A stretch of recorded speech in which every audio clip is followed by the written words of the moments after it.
नमस्कार, star PMT tutorial में मैं आपकी प्रीतिका आज एक पॉडकास्ट स्टार्ट कर रहे हैं। आज हमारे साथ डॉक्टर राहुल रैसल हैं और जिन्होंने 1999 में गोरखपुर में स्टार पीएमटी की नींव रखी थी। हाँ sir. Thank you Pritika. Star PMT tutorial 99 में मैंने स्टार्ट किया था नीट एस्पिरेंट्स के लिए, मतलब एआईपीएमटी के लिए, जो बच्चे मेडिकल में अपना मेडिकल करियर बनाना चाह रहे थे उनके लिए। और 99 से सक्सेसफुली रन कर रहे हैं और अभी ये 26 ईयर है। आज हम आपको कुछ 10 मिनट में कुछ ऐसी ज़रूरी बातें बताना चाहेंगे जो शायद कोचिंग इंडस्ट्री यूजुअली छुपा लेती है ऐसी बातों को, और अगर बच्चे इन बातों पे ध्यान दें तो उनका मेडिकल में सिलेक्शन आसानी से हो सकता है। सर, अभी स्टार को 25 ईयर हो चुका है और पहले नीट के पैटर्न पे एग्ज़ाम्स होते थे, अभी नीट के पैटर्न पे एग्ज़ाम्स होते हैं। तो लास्ट टाइम जब होता था एआईपीएमटी था, तो अभी दोनों में डिफरेंसेस क्या है? हाँ जी प्रीतिका जी, पहले क्या था कि पहले नॉलेज का थोड़ा अभाव होता था और सोर्सेज नहीं होते थे तैयारी करने के लिए। तो जो सबसे बड़ा चेंजेस है वो पहले कह सकते हैं कि इतने ज़्यादा तैयारी के लिए सुविधाएं नहीं थी, और अभी जो है नॉलेज ओवरलोडेड है। तो आज के समय में सबसे ज़रूरी बच्चों को ये जानना ज़रूरी होता है कि हमें नीट की प्रिपरेशन में क्या नहीं पढ़ना है, क्योंकि अगर ये नहीं जानेंगे तो ऑफ द ट्रैक चले जाएंगे और मेहनत तो करेंगे बट उसमें सिलेक्शन मुश्किल होगा। और इस समय कंपटीशन काफ़ी सीवियर है। उस समय कंपटीशन इतना सीवियर नहीं होता था, बच्चे बहुत कम पार्टिसिपेट करते थे, अराउंड 5 लाख के आसपास होता था और ये बच्चे देते थे। और आज अभी आप देख रही हैं कि इस साल लास्ट ईयर 25 में 25 लाख स्टूडेंट पार्टिसिपेट किए थे। तो इस तरह से कंपटीशन 5 टाइम से ज़्यादा इंक्रीज़ कर गया है। तो हमें थोड़ी स्ट्रेटजी बनानी पड़ेगी, प्लानिंग करना है नीट को क्रैक करने के लिए, और ये जानना ज़रूरी है कि सिलेबस क्या है क्या नहीं है। क्योंकि यूजुअली पहले क्या होता था कि कोचिंग्स में कुछ ऐसे बाहर की चीज़ें बताई जाती थी, ऑफ द ट्रैक पढ़ाया जाता था, जो पता नहीं चल पाता था और बच्चों को बहुत फ़ायदा नहीं होता था।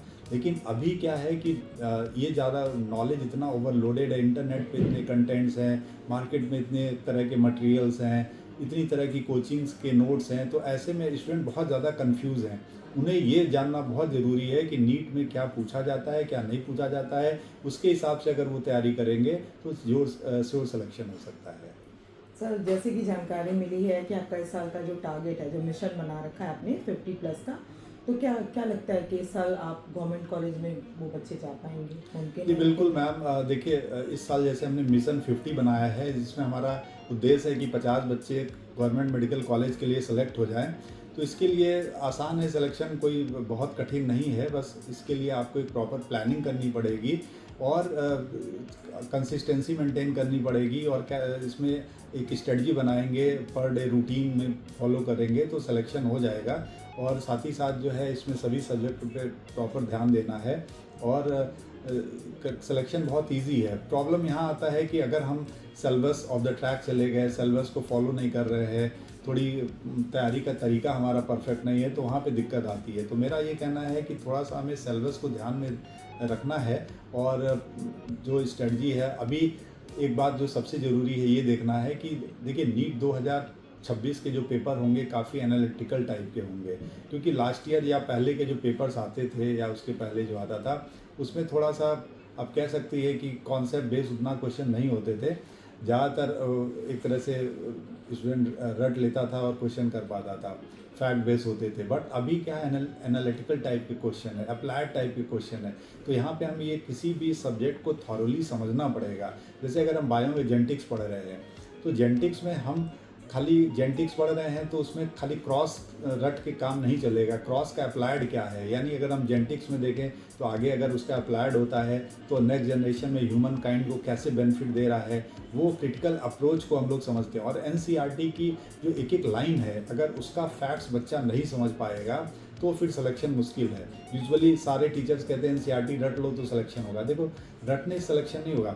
एनसीईआरटी के हर एक लाइन के पीछे एक कॉन्सेप्ट छुपा होता है, ठीक है, और साथ ही साथ उस कॉन्सेप्ट को हमें समझना पड़ेगा। तो एनसीईआरटी की जो लाइनिंग है उसका मतलब समझना पड़ेगा, ना कि उसको रटना पड़ेगा। तो अगर हम ऐसे करते हैं तो देखिए सिलेबस बहुत ही प्रिसाइज है, और अगर आप उस पर ध्यान देते हैं और एनसीईआरटी बेस्ड तैयारी करते हैं तो उसमें ज़रूर सक्सेस मिलेगी। सर, स्टूडेंट का क्वेश्चन रहता है कि एनसीईआरटी की लाइन बाय लाइन पढ़ने के बाद भी क्वेश्चन नहीं बनते हैं, तो इस पे क्या कहना चाहेंगे? जी अभी जैसा हमने बताया कि एनसीईआरटी को बेटा देखिए रटना नहीं होता है। यूजुअली स्टूडेंट क्या होते हैं एनसीईआरटी रट्टा मार लेते हैं, लेकिन एनसीईआरटी को रटने के बजाय समझना ज़्यादा ज़रूरी है।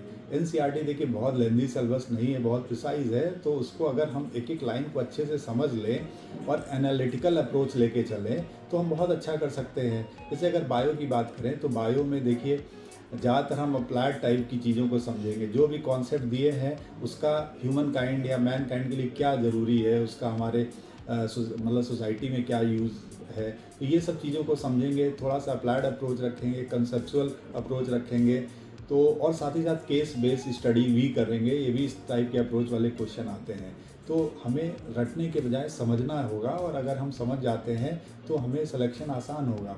और इस साल का पेपर मैं फिर बता रहा हूँ कि एनालिटिकल बेस आएगा, तो स्टूडेंट अपनी तैयारी इसी तरह के क्वेश्चन की प्रैक्टिस करें तो ज़्यादा सफलता मिलेगी। सर, बच्चों का सब्जेक्ट से रिलेटेड प्रॉब्लम होता है, स्पेशली अगर बायो को हटाएं और केमिस्ट्री और फिजिक्स में उनको बहुत ज़्यादा प्रॉब्लम होती है और उनके अंदर बहुत डर भी होता है इन 2 सब्जेक्ट्स के लिए, तो वो कैसे इन लोग का सॉर्ट आउट होगा? देखिए अगर हम सब्जेक्ट वाइज बात करें फिजिक्स, देखिए फिजिक्स में क्या होता है कि अक्सर स्टूडेंट जो है फार्मूले को रट लेते हैं। ठीक है, मेरा कहना है बेटा फार्मूला रटने के बजाय डेरिवेशन को समझना, क्योंकि अगर फार्मूला का डेरिवेशन आप समझ लेंगे तो उस तरह के फार्मूला का अप्रोच क्या है और वो कहाँ पे अप्लाई होगा, हम उस चीज़ों को बेहतर समझ पाएंगे। तो क्वेश्चन या न्यूमेरिकल प्रैक्टिस में आसानी होगी, ना कि खाली फार्मूला रट लेंगे तो उससे हम क्वेश्चन नहीं कर पाएंगे। क्योंकि जो फिजिक्स के क्वेश्चन होते हैं वो फ्रेम्ड होते हैं और वो कुछ बनाए होते हैं, डिराइव्ड बेस्ड होते हैं। तो हमें डेरिवेशन समझना पड़ेगा फिजिक्स में, ना कि फार्मूला रटना पड़ेगा।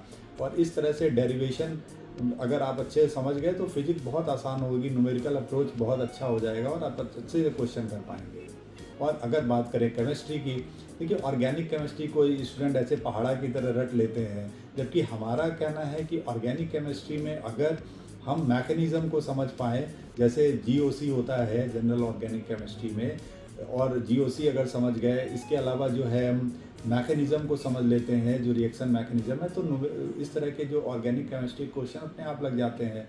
इनऑर्गेनिक में अगर पीरियोडिक टेबल में अच्छी कॉन्सेप्ट हमारी है, उसको हम अच्छी तरह समझ चुके हैं, हर एक ग्रुप को, हर एक पीरियड्स को, तो वो बहुत बेहतर तरह से क्वेश्चन हो पाता है, प्रॉपर्टीज़ क्लियर हो जाती हैं।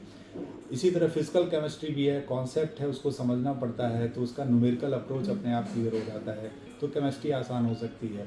बायो में हम कहेंगे, देखिए बायो में 360 ये टास्क लेके चलना पड़ेगा, क्योंकि बायो में अगर 1-2 क्वेश्चन भी आप गलत कर देते हैं तो आप मेरिट से बाहर हो जाएंगे। क्योंकि बायो में आपको 360 तो अचीव करना ही पड़ेगा अगर आपको गवर्नमेंट कॉलेज जाना है। तो बायो पे मेन फोकस करना है। आपके एनसीईआरटी की एक एक लाइन का मतलब आपको पता होना चाहिए, उसका समझ होनी चाहिए, ना कि रटे हों, तो आप बेहतर कर पाएंगे। सर, आपका जो शेड्यूल है दिनचर्या, जो बोलते दिनचर्या, वो आपका उसके बाद भी आप क्लासेस लेते हैं, और क्लासेस लेने के बाद बच्चों में कैसे एनालिसिस कर पाते हैं? बहुत बच्चों में कमियां होती हैं, तो फिर कैसे जी बिल्कुल, जैसे देखिए क्लास लेना तो हमारा पैसन है और पढ़ाना बच्चों को हमें बहुत इंटरेस्ट आता है, इसीलिए 25-26 सालों से लगातार हम अपना कंटेंट पूरा पढ़ाते हैं और बच्चों में मुझे देखिए पढ़ाना बहुत अच्छा लगता है। अच्छा, पहले और अभी में जो थोड़ा सा डिफरेंस देख रहे हैं, पहले बहुत डेडिकेशन होता था बच्चों का, अभी थोड़ा सा कम है, और बच्चे बहुत जल्दी जो है वो एक तरह से आप कह सकते हैं कि डाइवर्ट हो जाते हैं। एक जो सबसे कमी अब दिखती है वो है कंसिस्टेंसी की। देखिए कंसिस्टेंसी एक बहुत ज़रूरी होता है। यूजुअली क्या होता है, बच्चा 2-3 दिन बहुत ज़्यादा मेहनत कर लेता है, 14-14 घंटे पढ़ाई कर लेता है, लेकिन बाद में क्या होता है, फिर 3-4 दिन के लिए गायब हो गया या उसका रूटीन डिस्टर्ब हो गया। तो ऐसे में वो एक निगेटिव लाता है। तो सिलेक्शन के लिए कंसिस्टेंसी बहुत ज़रूरी होता है। देखिए नीट जैसी बड़ी रेस को जीतना है तो कछुए की चाल से चलना पड़ेगा। आप खरगोश की तरह तेज़ दौड़ के नहीं जीत पाते हैं, और कछुए की तरह अगर आप धीरे धीरे चलेंगे, रेगुलर प्रैक्टिस से चलेंगे तो निश्चित सफलता मिलेगी।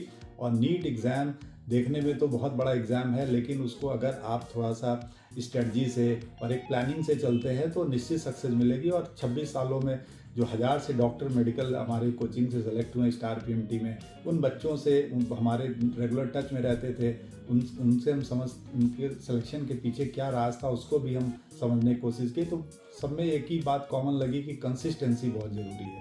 अगर हम रेगुलर कंसिस्टेंसी से पढ़ाई करते हैं तो सिलेक्शन श्योर हो जाएगा। Thank you sir. सर अभी के लिए आप जैसे परीक्षा का दौर है तो नीट एग्जाम्स नियरेस्ट है, बच्चे बहुत तनाव में हैं और आपका एक नया स्टार्टअप है टेस्ट सीरीज़ का, WTS आप स्टार्ट कर रहे हैं, उसके लिए क्या कहना चाहेंगे? देखिए, टेस्ट सीरीज़ तो अगर बात करें तो गोरखपुर में हमने स्टार्ट किया था टेस्ट सीरीज़ 2000 में, सन 2000 में। उस समय टेस्ट सीरीज़ का कॉन्सेप्ट लोगों को पता ही नहीं होता था और मैं बच्चों को पकड़ पकड़ के समझाता था कि बेटा देखो, पढ़ने से ज़्यादा टेस्ट भी देना ज़रूरी है जिससे तुम्हारा असेसमेंट हो पाएगा। और टेस्ट सीरीज़ इस तरह 25 सालों में काफ़ी इवॉल्व हुई, बहुत सारे चेंजेस आए, पैटर्न बदले, टेस्ट सीरीज़ का तरीका बदला और एग्ज़ाम्स के पैटर्न चेंज हुए। तो टेस्ट सीरीज़ को हम लोग हमेशा अप टू डेट रखे हैं और इसी वजह से हम लोग की टेस्ट सीरीज़ बहुत ही ज़्यादा पॉपुलर रही है। हमारे टेस्ट सीरीज़ का जो सबसे इम्पॉर्टेंट बात होती है, उसमें हम लोग एकदम एग्ज़ाम की तरह का इन्वायरमेंट प्रोवाइड करते हैं। हमारे ऑफलाइन टेस्ट होती है जिससे बच्चा जब हमारे सेंटर पे एग्ज़ाम देने आता है तो लगभग उसको एकदम एग्ज़ाम की तरह का माहौल दिया जाता है और ये चूँकि रिकरेंटली बार बार वो टेस्ट देता है तो उस तरह से सारे स्ट्रेस वगैरह उसके पहले से इस तरह का एक्सपीरियंस हो जाता है कि उसको एग्ज़ाम में जब रियल टाइम एग्ज़ाम देने जाता है तो उसको कोई भी स्ट्रेस नहीं लगता है, वो सारी प्रॉब्लम पहले से सॉल्व हो चुकी रहती हैं। तो हमारा जो WTS है वो होल एक तरह से रिहर्सल टेस्ट सीरीज़ होती है। इसमें हम होल सिलेबस का नीट लाइक पेपर देते हैं, एकदम लेटेस्ट सिलेबस का पेपर देते हैं और साथ ही साथ उसमें NCERT कंटेंट का जो क्वेश्चन के फ्रेम होते हैं वो रेफरेंस भी देते हैं कि बच्चा टेस्ट के बाद जाके NCERT बुक को भी देख सकता है कि कहाँ से क्वेश्चन उठाया गया था। और इस तरह से इन्वायरमेंट में जब वो टेस्ट देता है और लगभग 20-25 टेस्ट जब देगा तो उसके बाद जब वो रियल में एग्ज़ाम में देने जाता है तो उसको कभी डर नहीं लगता और ऑलरेडी वो सारे सिचुएशन से फेस कर चुका होता है तो उसको काफ़ी अच्छा फील होता है और एग्ज़ाम में वो उसका ब्लड प्रेशर और सारी कंडीशन नॉर्मल रहती है और जिसकी वजह से कभी पैनिक नहीं होता और एग्ज़ाम में परफॉर्मेंस उसका 10 टाइम बेहतर हो जाता है। सर अभी नीट एस्पिरेंट्स जो है 26 वाले, उनके लिए कोई गोल्डन टिप्स?